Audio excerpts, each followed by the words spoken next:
અહીંયા લખેલું છે સ્કારબોરો, જે 5 વ્યક્તિઓ ગુજરાતી પકડાણા એમાંથી 2 કે 3 વ્યક્તિઓને સ્કારબોરોમાંથી પકડવામાં આવેલા છે. અને અહીંયા લખેલું છે એજેક્સ, કે જ્યાં એમેઝોનનું સેન્ટર છે. 5 ગુજરાતીઓમાંથી એકની સરનેમ છે પટેલ, 2ની સરનેમ છે ધામેલિયા અને 2ની સરનેમ છે સવાણી. આ 5 ગુજરાતીઓના કોઈ સગા સંબંધી અથવા તો આ જ સરનેમના કોઈ પણ લોકો આ વિડીયો જોતા હોય તો માફ કરજો, કારણ કે સારું કાર્ય અને સારા કામના હંમેશા વખાણ કરવાના હોય અને ખરાબ કામની હંમેશા ટીકા અને નિંદા કરવાની હોય. કારણ કે ચોરી એ ખરાબમાં ખરાબ કાર્ય, અપરાધ અથવા તો ગુનો છે, પછી એ તમારી જન્મભૂમિ હોય કે કર્મભૂમિ હોય.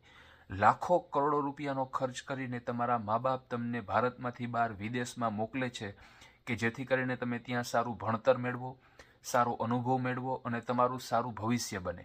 એના બદલે વિદેશમાં જઈને તમે આવા ખરાબ કામ કરીને તમારું પોતાનું, તમારા સમાજનું, તમારા મા બાપનું, તમારા કુટુંબનું અને તમારા જ દેશના બીજા સારા નાગરિકોનું નામ પાણીમાં ડૂબાડો છો.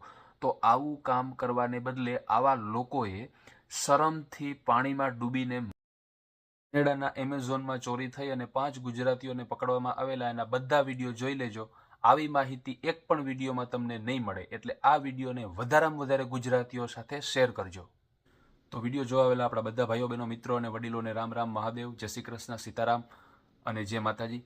કેનેડામાં એમેઝોનમાં ચોરી કરવા માટે 5 ગુજરાતીઓને પકડવામાં આવેલા છે, એના માટેનો આ ખાસ વિડીયો છે. બધી એટલે બધી માહિતી આ વિડીયોમાં તમને મળશે. અમુક લોકોને એવી ટેવ છે કે 1 કે 1.5 મિનિટના વિડીયોમાં બધી માહિતી મળી જવી જોઈએ. તો એ લોકોને નમ્ર વિનંતી કે આ વિડીયો ન જોતા, કારણ કે આ વિડીયો 1 કે 1.5 મિનિટનો છે નહીં.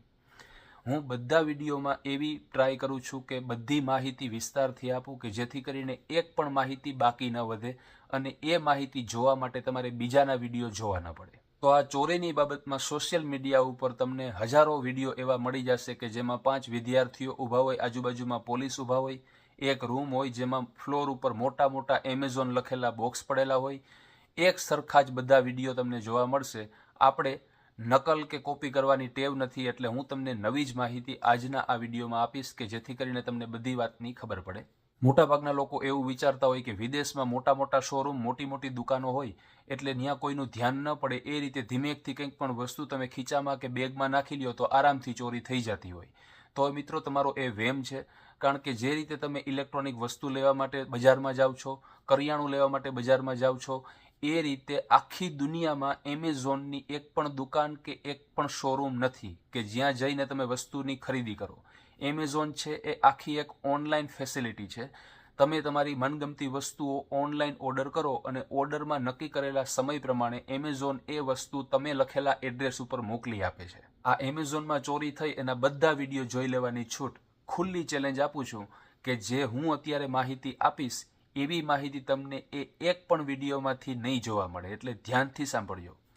5 ગુજરાતીઓને પકડવામાં આવેલા, એમાં ઇન્વેસ્ટિગેશન થયેલું, પછી ખબર પડી કે 2 ગુજરાતીઓ એવા હતા કે જ્યાં ચોરી થઈ એ એમેઝોનની ફેક્ટરીમાં જ એ કર્મચારી હતા અને છેલ્લા 1.5 કે 2 વર્ષથી સિસ્ટમેટિક રીતે આ બધું કામ કરતા હતા.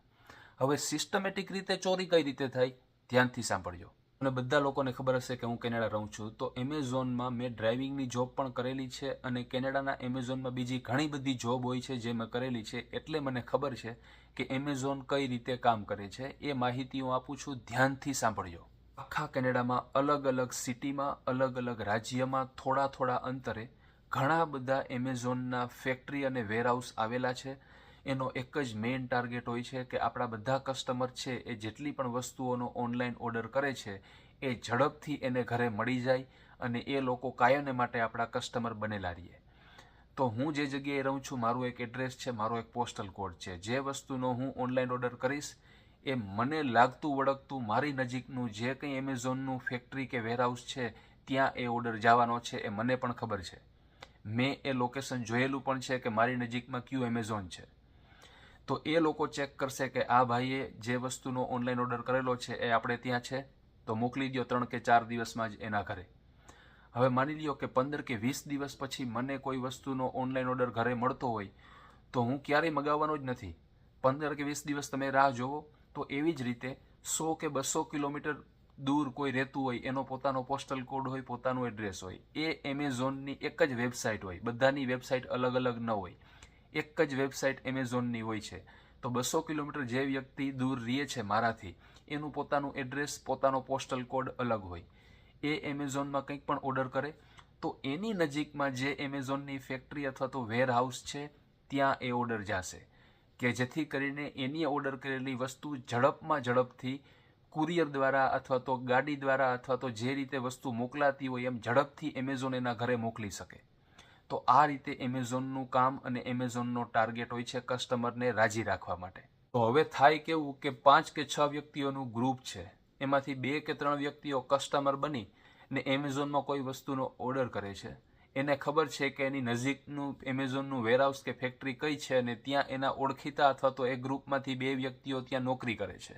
હવે હું કંઈ પણ વસ્તુનો એમેઝોનમાંથી ઓર્ડર કરું, એ વસ્તુ મારા ઘરે આવે અને ખરાબ દાનત અને ખોટી દાનત રાખી એ વસ્તુમાંથી અડધી વસ્તુ હું ઘરે રાખી લઉં અને પછી બીજી વસ્તુઓનો ફોટો પાડી એમેઝોનને ઈમેલ અને ફોટો મોકલું કે ભાઈ જે વસ્તુ મેં મોકલેલી હતી એ આખી મારા ઘરે પહોંચેલી નથી, મેં બોક્સ ખોલેલું એમાંથી આટલી જ વસ્તુ નીકળેલી છે, એટલા માટે આ વસ્તુ હું પાછી મોકલું છું એમેઝોનમાં. એટલે અમુક વસ્તુ અથવા તો અડધી વસ્તુ અથવા તો અમુક સ્પેર પાર્ટ મેં ઘરે રાખી લીધા, સેફ બ્રાન્ડ ન્યૂ ઘરે રાખી લીધા, બાકીની વસ્તુ મેં એમેઝોનમાં મોકલી દીધી. એટલે 5 કે 6 વ્યક્તિઓનું ગ્રુપ છે, એને ખબર છે કે ઓર્ડર નંબર કયો છે, એ બધી ડિટેલ ઓર્ડર ઉપર લખેલી હોય કે કયા વ્યક્તિનું કયું એડ્રેસ, કયો પોસ્ટલ કોડ, કયા નામથી, કયા ઈમેલ એડ્રેસ ઉપરથી, અને ઓર્ડરના નંબર હોય એ ઓર્ડર નંબર કયો, એ બધું 5 વ્યક્તિ એકબીજાને ડિસ્કસ કરી લેતા હોય. અને એને ખબર છે કે નજીકમાં જે લોકેશન છે જ્યાંથી આ ઓર્ડર એમેઝોનનો આવેલો છે ત્યાં જ આ ઓર્ડર પાછો જવાનો છે. અને ત્યાં એના ઓળખીતા 2 છે જ જે લોકો રમત રમવાના છે. એટલે બાકી જે વધેલી વસ્તુ મેં પાછી મોકલાવેલી છે એમેઝોનમાં, એ 2 બેઠા ત્યાં રમત રમી લેશે. એટલે તમે મોટાભાગના વિડીયોમાં જોયું હશે કે ફ્લોર ઉપર મોટા એમેઝોનના બોક્સ પડેલા હોય અને 5 વિદ્યાર્થીઓ છે અને ફરતા પોલીસ ઊભા હોય. એ જ પ્રકારના વિડીયોમાં તમને ફોટા જોવા મળશે, બીજી એક પણ માહિતી તમને કોઈ નહીં આપે. તો આ રીતે થાય સિસ્ટમેટિક ચોરી. અને ઇન્વેસ્ટિગેશનમાં એવું બહાર આવ્યું કે 2 વ્યક્તિઓ છે એ એમેઝોનના જ કર્મચારીઓ હતા. એ શું કરે, હવે ધ્યાનથી સાંભળજો. ટાટા, બિરલા અને રિલાયન્સની જેમ એમેઝોનની પોતાની કોઈ પણ એવી ફેક્ટરી નથી કે જ્યાં એ પોતાની વસ્તુઓ બનાવતા હોય. પણ એમેઝોન ઉપર બીજી અલગ મોટી બ્રાન્ડ જેમ કે LG, સોની, સેમસંગ, એપલ અને બીજી અસંખ્ય બ્રાન્ડની અલગ વસ્તુઓ એમેઝોન ઉપર હોય છે. એનું કામ ફક્ત એ જ છે કે એ બધી વસ્તુઓ એક જગ્યાએથી મગાવી અને જે કસ્ટમર છે એને ત્યાં પહોંચાડો. બસ આટલું જ કામ એમેઝોનનું છે. હવે એ 5 કે 6 ગ્રુપના વ્યક્તિઓ હતા, એમાંથી 2 વ્યક્તિઓ સીધા એમેઝોનમાં જ કામ કરે છે. એનું શું કામ હોય, ધ્યાનથી સાંભળજો. માની લ્યો કે એપલ અથવા તો LG અથવા તો સેમસંગ અથવા તો બીજી કોઈ પણ મોટી અને મોંઘી ઇલેક્ટ્રોનિક વસ્તુઓ જે કસ્ટમરે ઓર્ડર કરેલી હતી, અડધી ઘરે રાખી લીધી, એ સિવાયની ભાંગી તૂટેલી અથવા તો અડધી વસ્તુઓ એની રિટર્ન કરી દીધી એમેઝોનમાં.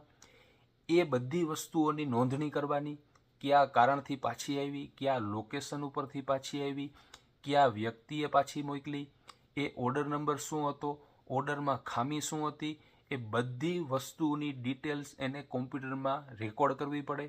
અને પછી માની લ્યો કે એપલની વસ્તુ છે, એપલ કંપનીનો ફોન છે, સોની કંપનીનું ટીવી છે, એ પાછું આવેલું છે, તો એ જે કંઈ કંપનીની વસ્તુ છે ત્યાં પાછી મોકલવાની હોય એના બદલે બીજા ત્રીજા ઘણા બધા કારણો દર્શાવીને અથવા તો સિસ્ટમેટિક રીતે એને બધી ખબર હોય કે આમાં કયું કારણ લખવું, એ બધા કારણો આગળ ધરીને કોમ્પ્યુટરમાં એ બધા કારણ મેન્શન કરીને એ વસ્તુઓ જ્યાં પહોંચાડવાની હોય રિટર્ન પાછી, એના બદલે એ સાઈડમાં કરી નાખે. અને તમે જોયું એ રીતે વિડીયોમાં પણ તમને જોવા મળશે કે આખું એક એનું ઘર હતું, ત્યાં આ છેલ્લા 1.5 કે 2 વર્ષથી મોંઘી વસ્તુઓનું સ્ટોરેજ કરતા હતા એ લોકો. જેવી રીતે વિડીયોની શરૂઆતમાં મેં કીધેલું કે આવી માહિતી તમને એક પણ વિડીયોમાંથી નહીં મળે. તો હવે તમે જોઈ શકો છો, આ છે ગૂગલ મેપ. અહીંયા લખેલું છે સ્કાર્બોરો.